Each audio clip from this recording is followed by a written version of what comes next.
नमस्कार जी। कैसे हैं आप सब। आज आपको सुनाती हूँ गुलाम अब्बास जी की लिखी कहानी जुआरी। गुलाम अब्बास जी का जन्म 17 नवंबर 1909 को अमृतसर में हुआ था और वो 2 नवंबर 1982 को ये संसार छोड़कर चले गए। 1938 में इन्होंने ऑल इंडिया रेडियो ज्वाइन किया और 1949 में ही join BBC London and worked as programme producer over there. वे पाकिस्तान के कथाकार थे। शुरुआत में उन्होंने बच्चों के लिए कहानी कविताएं लिखी थी। 1983 की फिल्म, जो कि बॉलीवुड की फिल्म थी मंडी, वो इन्हीं की लघु कहानी पर आधारित थी।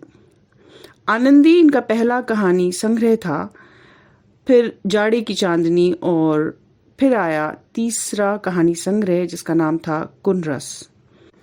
तो शुरू करती हूँ एक आला दर्जे के जुआ अड्डे चलाने वाले की कहानी, जिसका कैरेक्टर थोड़ा बहुत द कपिल शर्मा शो के डॉक्टर गुलाटी जैसा है, जिसकी बहुत ही इंसल्ट तो होती है पर फिर भी उसका एटीट्यूड चेंज नहीं होता। तो शुरू करती हूँ जुआरी। पुलिस ने ऐसी होशियारी से छापा मारा था कि उनमें से एक भी बचकर नहीं निकल सका था। और फिर जाता तो कहाँ, बैठक का एक ही जीना था जिस पर पुलिस के सिपाहियों ने पहले ही कब्जा जमा लिया था। रही खिड़की, अगर कोई मन चला जान की परवाह ना करके उसमें से कूद भी पड़ता तो अव्वल तो उसके घुटने ही सलामत ना रहते, और अगर ज्यादा चोट ना आती तो भी उसे भागने का मौका न मिलता, क्योंकि पुलिस के दर्जन भर सिपाही नीचे बाजार में बैठक को घेरे हुए थे। और यूं वो सबके सब जुआरी, जिनकी तादाद 10 थी, पकड़ लिए गए थे। इत्तेफाक से उस दिन जो जुआरी इस बैठक में आए थे उनमें से 2 एक पेशेवरों को छोड़कर बाकी कभी कभार ही शौकिया खेलने वाले थे और इज्जतदार और अच्छे घरों से थे। एक ठेकेदार था, एक सरकारी दफ्तर में अफसर था, एक महाजन का बेटा था, एक लॉरी ड्राइवर था और एक शख्स चमड़े का कारोबार करता था। उनमें 2 शख्स ऐसे भी थे जो बेगुनाह पकड़ लिए गए थे। उनमें से एक तो मनसुख पनवाड़ी था और एक था हरचंद। वो वैसे तो कभी खेल भी लिया करता था, मगर उस शाम को वो कतई इस मकसद से वहां नहीं गया। वो दुकान पर एक दोस्त को बैठाकर 10 के नोट की रेजगारी लेने आया था। रेजगारी ले चुका होता तो चलते खिलाड़ी के पत्तों पर नजर पड़ गई। पत्ते थोड़े से अच्छे थे, ये देखने की कि वो खिलाड़ी क्या चाल चलता है, बस यही देखने के लिए जरा सी देर रुका था। इतने में पुलिस आ गई। बस फिर कहाँ जा सकता था। दूसरा शख्स एक उम्रदराज शरीफ आदमी था जो ठेकेदार को ढूंढता ढूंढता इस बैठक में पहुंच गया था। ठेकेदार से उसकी पुरानी जान पहचान थी और वो चाहता था कि ठेकेदार उसके बेटे को भी छोटा मोटा ठेके का काम दिला दिया करे। वो कई दिन से ठेकेदार की तलाश में था और आखिर मिला भी तो कहाँ, जहां ना तो ठेकेदार को खेल से फुर्सत और ना उसे इतने आदमियों के सामने मतलब की बात कहने का मौका ही था। ठेकेदार खेल में मशरूफ था और वो इस सोच में कि वो कौन सी तरकीब हो सकती है कि जिससे ये खेल घड़ी भर के लिए थम जाए और दूसरे सब लोग उठकर बाहर चले जाएं। मगर इस किस्म की कोई सूरत उसे नजर नहीं आती थी। उधर ठेकेदार था कि घंटों से बराबर खेले जा रहा था। आखिर वो मायूस होकर चलने की सोच ही रहा था कि इतनी पुलिस आ गई और जुआरियों के साथ उसे भी धर लिया गया। उन दोनों ने अपनी बेगुनाही के बहुत से सबूत दिए, मगर पुलिस ने उनकी एक नहीं सुनी। बाकी के लोग पुलिस के इस अचानक धावे से ऐसे भौचक्के रह गए थे कि किसी के मुंह से एक लफ्ज तक न निकला। सिपाहियों ने बड़ी होशियारी के साथ पहले सबको बैठक से नीचे उतारा, फिर उनके आसपास घेरा डाला और उन्हें पैदल थाने ले चले। ये भी गनीमत हुआ कि शाम का वक्त था, धुंधलके के ज्यादा लोगों की नजर नहीं पड़ी और ये लोग कोट के कॉलर या पगड़ी में मुंह छुपाए तेज तेज कदम उठाते हुए जल्द ही थाने पहुंच गए, जहां थानेदार के हुक्म से उन सबको हवालात में बंद कर दिया गया। हवालात में उन लोगों का तमाशाइयों की घूरती हुई नजरों और सिपाहियों के कड़े तेवरों और शब्दों से सामना हुआ। हाँ, पर जान पहचान के लोगों से मुठभेड़ का खौफ भी नहीं रहा। कुदरती तौर पर सबसे पहले उनका ध्यान जुआ घर के मालिक की तरफ गया, जो इन सबके साथ ही हवालात में बंद था। हर शख्स उसको अपनी बर्बादी का कारण समझता था। चुनांचे सबको उस पर सख्त गुस्सा आ रहा था। अगर ये शख्स एहतियात से काम लेता, मकान को सराय न बना लेता कि हर ऐरा गैरा मुंह उठाए चला रहा है, बैठक के बाहर किसी मुखबिर का इंतजाम करता, पुलिस वालों से अपनी ताल्लुकात बढ़िया रखता, तो उन लोगों पर यह बुरा वक्त कभी नहीं आता। मालिक का नाम तो खुदा जाने क्या था, मगर सब लोग उसे नक्को कहा करते थे। ये शख्स दरमियाने कद और छरेरे बदन का था। शरबती आंखें जिनमें सुरमे के डोरे, सफेद रंगत, छोटी छोटी मूछें, चेहरे पर चेचक के मिटे मिटे से दाग, दांत पानों के जबरदस्त इस्तेमाल से लाल हो गए थे। घुंघराले बाल जो हर वक्त आंवले के तेल में बसे रहते थे। बाएं तरफ से मांग निकली हुई, दाएं तरफ के बाल एक लहर की सूरत में माथे तक आती थी। मलमल का कुर्ता जिसमें सोने के बटन लगे हुए, गले में छोटा सा सोने का ताबीज काले डोरे में बंधा हुआ। उसका कुर्ता हमेशा उजला होता, मगर धोती अमूमन मैली। सर्दियों में उस लिबास पर एक पुराना जरी वाला लाल दोशाला ओढ़ लिया करता। उसमें बला की फुर्ती थी। जितनी देर में कोई पुराने से पुराना एक दफा ताश फेंटे और बांटे, ये इतनी देर में कम से कम 2 दफा ताश फेंटता और बांट लेता था। नक्को पहले ही हमले के लिए तैयार था। पुलिस के छापे मारने से लेकर उस वक्त तक तो उसने चुप साध रखी थी और इस सारे वाकये में इसका रवैया एक बेगाने का सा रहा था। मगर अब जबकि सब तरफ से इस पर तेज नजरों के हमले शुरू हुए, तो उसने एक अदद मुस्कुराहट, जिसमें थोड़ी सी शरारत सी मिली हुई थी, अपने होठों पर उतार ली। ये मुस्कुराहट चंद लम्हे कायम रही। फिर उसने निहायत इत्मीनान के साथ सब पर एक नजर डाली और बड़े आत्मविश्वास के लहजे में कहा, आप लोग बिल्कुल फिक्र ना करें। मैं आपको यकीन दिलाता हूँ कि आप में से किसी का भी बाल बांका नहीं होगा। मेरे यहाँ पिछले 5 बरस में आज तक ऐसा नहीं हुआ था। उसे तो क्या कहना चाहिए, मजाक समझो, मजाक है। जुआरियों ने नक्को की इस बात को सुना, पर उससे उनके गुस्से में जरा भी कमी नहीं हुई। कुछ ने गर्दन हिलाई, कुछ ने बाजू झटक दिए। मजाक समझी, ये अच्छी रही, ठेकेदार ने कहा। लाहौल वाला चमड़े के सौदागर ने जरा चमक कर कहा, अजीब आदमी हो यार, यहाँ लाख की इज्जत खाक में मिल रही है और तुम इसे मजाक बता रहे हो। अरे नाराज क्यों होते हो शेख जी, मैंने जो कहा, आपका बाल भी बांका नहीं होगा। मूंछों पर ताव देते नक्को ने कहा। चल हट लपाड़िया कहीं का, ठेकेदार ने कहा। लपाड़िया? कौन, मैं? नक्को ने तुनक कर कहा। क्या जो जी में आए कह लो, मगर मैं फिर कहता हूँ कि तुम में से किसी पर आंच तक नहीं आएगी। वो जुआरी जो किसी सरकारी दफ्तर में एक अकाउंटेंट था, उसे जुए से सख्त नफरत थी, मगर जब कभी उसकी बीवी बच्चों को लेकर नैके जाती तो उसको बैठक की ही सोचती। दफ्तर से उठकर सीधा वहीं का रुख करता, हर बार हारदार अपने को कोसता, कसम खाता कि फिर कभी नहीं आऊंगा। अगले रोज सबसे पहले पहुंचता। उस शख्स ने नक्को की ये बात अनसुनी करके एक फरियादी सा बन के कहना शुरू किया, अरे भाई मैं लुट गया, मैं सरकारी आदमी, मेरी इज्जत 2 कौड़ी की हो गई। हाय मेरी बीवी बच्चे, नक्को ने मुझे बर्बाद कर दिया। सुनो तो सही मालिक साहब। अरे क्या सुनूं? ओफो, तो कौन सा मनहूस दिन था जब मैंने तेरी सूरत देखी। अरे यारो, मैं सरकारी मुलाजिम, अगर दफ्तर वालों के कान में भनक भी पड़ जाए तो बदनामी, अरे बदनामी को तो गोली मारो या 15 बरस की नौकरी से ही हाथ धोने पड़ जाएंगे। ओहो मेरे बीवी बच्चे। महाजन का बेटा, जिसने दौलत कमाने का ये आसान और दिलचस्प तरीका नया नया सीखा था, अब तक तो बड़े सब्र से काम ले रहा था, मगर मलिक का ये बाविला सुनकर एक बार की धाड़े मार मार कर रोने लगा। सब लोग उसकी तरफ मुड़ गए। सब्र करो छोटे साहब, सब्र करो, नक्को ने कहा। तुम तो यार औरतों की तरह रोने लगे, मर्द बनो। अरे भाई ये तो बात ही कुछ नहीं है, बात ही कुछ नहीं है। मेरे पिताजी को पता चल गया तो वो एकदम मुझे इस घर से बाहर निकाल देंगे। अरे यार छोड़ो भी, कोई घर से ना निकालेगा, नक्को ने कहा। नक्को मलिक ने कहा, ये सब तेरा किया धरा है। मलिक साहब, नक्को ने जोर देकर कहा, आप बिल्कुल भी परेशान न हो, आप भी मेरी बात मानिए। जो मैं कह रहा हूँ आप पर जरा आंच ना आएगी, यूं निकाल लाऊंगा जैसे मक्खन में से बाल निकालते हैं। बस रहने दे भाई, मलिक ने कहा। अगर यही दमखम था तो पुलिस को आने ही क्यों दिया होता। मलिक साहब आप मेरी बात माने, मैं आपसे सच कहता हूँ, आपका बाल भी बीका नहीं होगा। बात असल में यूं है कि थानेदार अपना ही आदमी है, समझे आप, वो बड़ा मेहरबान है, वो आपको कुछ नहीं कहेगा। मेरे मुंह पर थूक देना अगर कुछ कहा। नक्को की ये बात सुनकर सब जुआरी पल भर को खामोश कुछ सोचते रहे। कुछ तो डूबते को तिनके का सहारा के हिसाब से उसकी बात पर यकीन कर लेना चाहते थे और कुछ के चेहरे में जाहिर होता था कि जैसे वो कुछ फैसला नहीं कर सके कि उन्हें नक्को पर भरोसा करना चाहिए या नहीं। अलबत्ता ये जरूर था कि धीरे धीरे उनका गुस्सा उतरता जा रहा था। देखो नक्को, चमड़े वाले शेख जी ने कहा, मैं 150 की परवाह नहीं करता मगर मेरी इज्जत बच जाए। वैसे बात तो कुछ भी नहीं है और वैसे यूँ मेरा बहनोई खुद एक इंस्पेक्टर पुलिस है। मगर तौबा तौबा, ये किसी से कहने वाली बात। कौन कौन है सब इंस्पेक्टर? मनसुख पनवाड़ी के मुंह से अचानक निकल गया। वो इतने बड़े बड़े आदमियों को इस मुसीबत में अपना साझी देखकर अपना दुखड़ा भूल गया था। अजी यही आपके थानेदार साहब बहादुर। ये कहकर नक्को हंस पड़ा।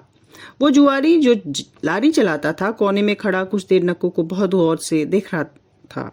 फिर उसके करीब आया और उसकी आंखों में आंखें डालकर निहायत संजीदगी के साथ कहने लगा, देख नक्को, मुझे सवेरे सवेरे लारी में सूखे मेवा भर के दूर ले जाना है।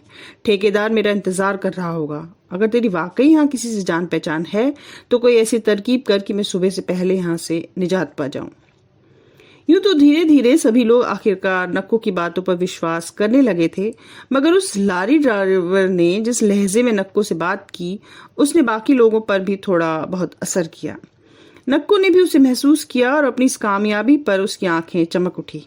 अलबत्ता लारी ड्राइवर ने सबसे अलग होकर बस अपने लिए जो सिफारिश की थी उसको सबने नापसंद किया और उसे लारी ड्राइवर की खुदगर्जी और कमीनगी माना गया। नक्को ने, जिसके लहजे में और भी आत्मविश्वास आ चुका था, लारी ड्राइवर से कहा, मिर्जा जी मेरी जान, घबराओ नहीं, इसका भी इंतजाम हो जाएगा। इंतजाम खाक नहीं होगा, अचानक वसीका नवीस ने झल्लाकर कहा। मिर्जा तुम भी इस डींगे की बातों में आ गए? जो सर पर पड़ी है उसे खुद ही भुगतो। नक्को ने वसीका नवीस के उस अचानक से हमले को बड़ी फुर्ती से रोका और वो खिलखिलाकर हंस पड़ा। लो बड़े मियाँ की बात सुनो, उसने कहा, क्या बात करते हो, इंतजाम नहीं होगा? और यहाँ माल जो खिलाया जाता है हर महीने, भाइयों मैं फिर कहता हूँ कि उसे मजाक ही समझो।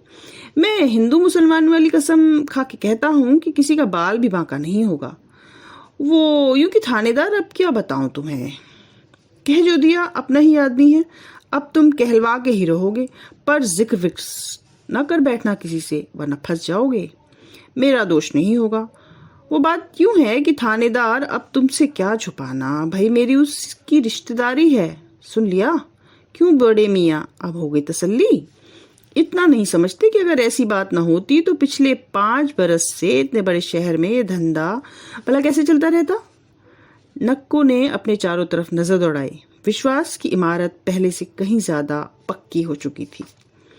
अलबत्ता इन जुआरियों में एक शख्स था जिसके चेहरे से कोई सदमा या रंज जाहिर नहीं होता था। वो इस सारे वाकये के दौरान बिल्कुल खामोश रहा था। वो 28 बरस का एक दुबला पतला नौजवान था। पहनावे और डील डॉल से थोड़ा सा बेपरवाह मालूम होता था। वो इस खेल में नया खिलाड़ी था, इसी वजह से खासी माकूल रकम हार दी थी।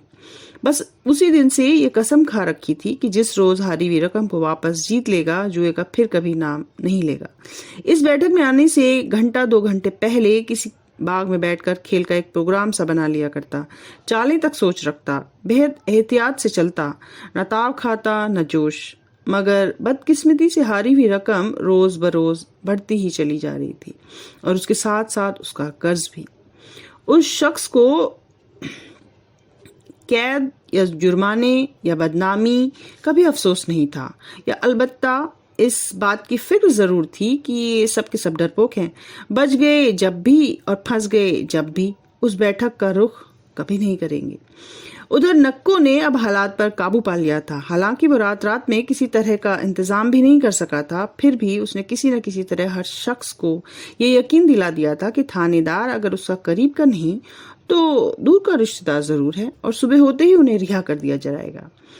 चुनांचे सब लोग जमीन पर वो फटे पुराने बदबूदार कंबल बिछाकर जो सिपाहियों ने ला दिए थे लेकर पड़े रहे।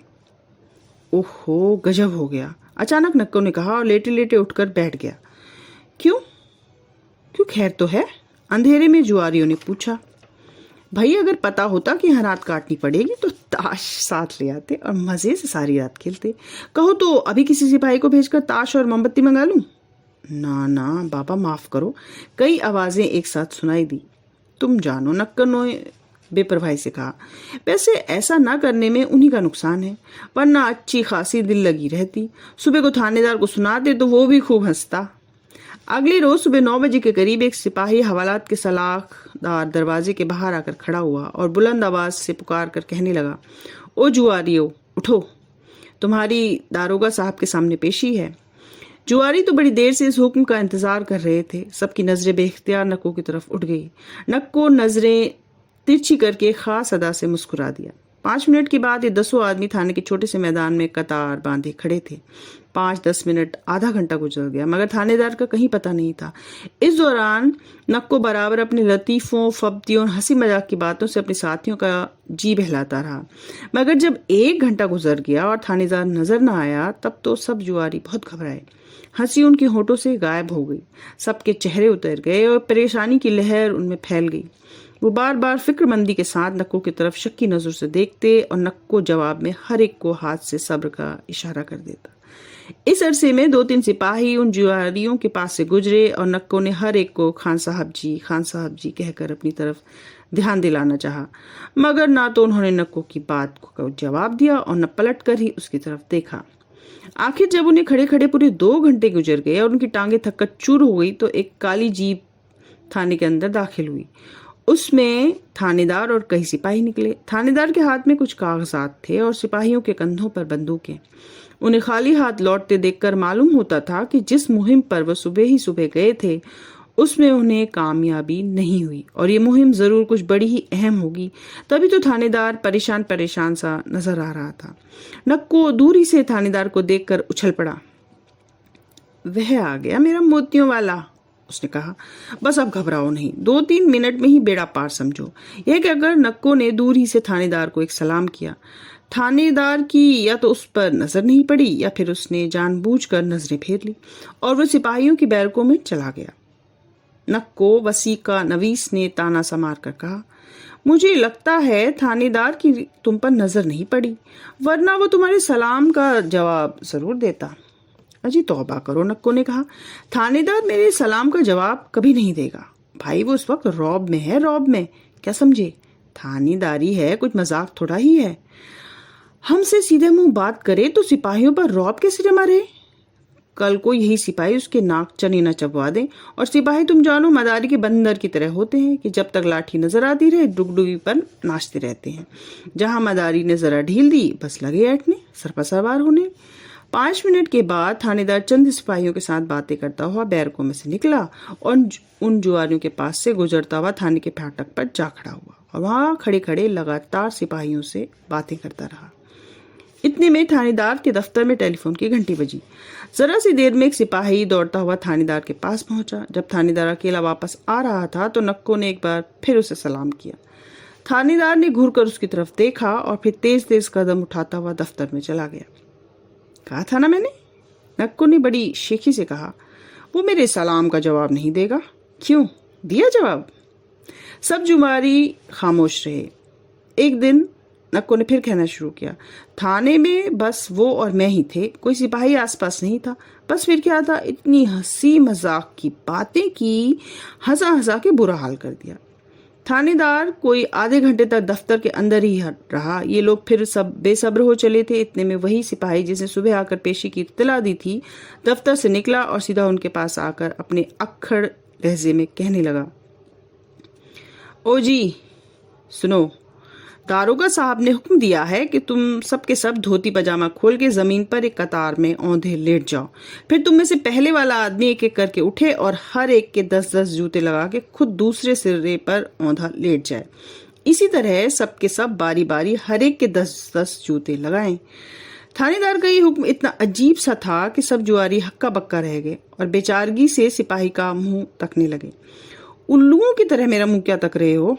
अगर हुक्म समझ में ना आया हो तो फिर सुना दूं। ये कहकर जवाब का इंतजार किए बगैर सिपाही ने वही अल्फाज फिर दोहरा दिए। इस पर वसीका नवीस और मनसुख पनवाड़ी बिना झिझक के आगे लपक कर सिपाही के कदमों में लिपट गए। खान साहब, हम बिल्कुल बेकसूर हैं। उन्होंने एक साथ गिड़गिड़ा कर कहा। ये सब लोग गवाही देंगे कि हम बिल्कुल बेगुनाह हैं। जिस वक्त पुलिस आई, हम ना तो खेल रहे थे और न इस इरादे से वहां गए थे। हम बेगुनाह हैं, खुदा जानता है, हम बिल्कुल बेकसूर हैं। मैं गवाही ववाही कुछ नहीं जानता, सिपाही ने कहा। दारोगा साहब ने सबके लिए यही हुक्म दिया है। और हाँ सुनो, उन्होंने कहा है कि अगर ये लोग राजी न हो तो उन सबको फिर हवालात में बंद कर दिया जाए। देखो देर ना करो, मुझे दरोगा साहब के साथ अभी भी बाहर जाना है। लारी तैयार खड़ी है, तुमने देर की तो मैं सबको हवालात में बंद कर दूंगा। वसीका, नवीस और मनसुख दोनों मायूस होकर फिर कतार में आ खड़े हुए। उनका यह अंजाम देखकर किसी जुआरी को मुंह खोलने की जुर्रत न हुई और वे बेहद परेशान होकर एक दूसरे का मुंह तकने लगे। उनकी समझ में नहीं आया कि क्या किया जाए। उनकी नजरें बार बार नक्कुर पर पड़ती थी, जो दीवारों को ऐसा देख रहा था जैसे दीवारों को छेद करके थानेदार को ढूंढ निकालेगा। देखो देखो, सिपाही ने कहा, तुम लोग देर कर रहे हो, मुझे मजबूरन तुम सबको हवालात ही में बंद करना पड़ेगा।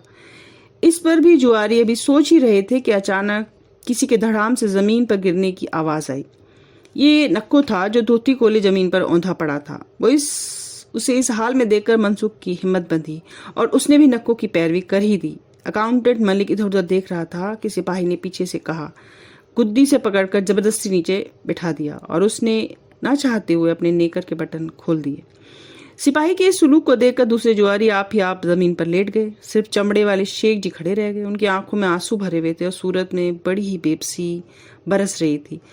उनकी हाथ बार बार कमरबंद पर पड़ती थी मगर वहीं रह जाता था। ऐसे शरीफ सूरत आदमी को ऐसी परेशानी में देखकर सिपाही का दिल पसीज गया और वो जानबूझकर वहां से टल गया। शेख जी ने दिल कड़ा किया, पगड़ी से आंसू पहुंचे, गर्दन फिराकर अपने इर्द गिर्द नजर डाली और फिर इंतहाई मजबूरी के साथ आखिर उन्होंने भी थानेदार के हुक्म की तामील कर दी।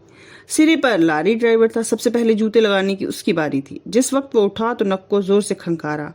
मिर्जा जी संभल के, उसने कहा, सब अपने ही आदमी हैं। हाँ, देखने में जोर का हाथ पड़े मगर समझ गए ना।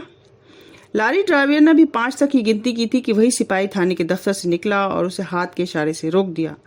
दारोगा साहब कहते हैं, उसने पास आकर कहा, अगर तुम लोगों ने ठीक तरह से जूते न लगाए तो मैं अपने सिपाहियों से जूते लगवाऊंगा। यह कहकर वो फिर चला गया। जुआरियों ने भलाई इसी में समझी कि खुद ही आपस में जोर जोर के जूते लगवा लें। चुनांचे कोई 20 मिनट के बाद जब हर एक को 10-10 जूते लगाए तो वे इस काम से निपट कपड़े झाड़ उठ खड़े हुए। इतने में वही सिपाही फिर आया और कहने लगा, जाओ, अब के दरोगा साहब ने तुम्हारा कसूर माफ कर दिया है, फिर कभी जुआ ना खेलना। ये लोग थाने में से यूं निकले जैसे अपनी किसी बड़ी अजीज करीबी रिश्तेदार को दफन करके कब्रिस्तान से निकले हों। थाने से निकलकर कोई 100 गज तक तो वो चुपचाप गर्दनें नीचे किए चलते रहे। इसके बाद नक्को ने फिर जोर का ठहाका लगाया, इतने जोर का कि वो हंसते हंसते दोहरा हो गया। क्यों देखा, उसने कहा, ना चालान, ना मुकदमा, ना कैद, ना जुर्माना। मैं ना कहता था, इसे मजाक ही समझो। तो एक अंत यहीं तक था। अगली कड़ी में फिर भेंट होगी। लाइक शेयर सब्सक्राइब भी कीजिए। धन्यवाद, नमस्कार।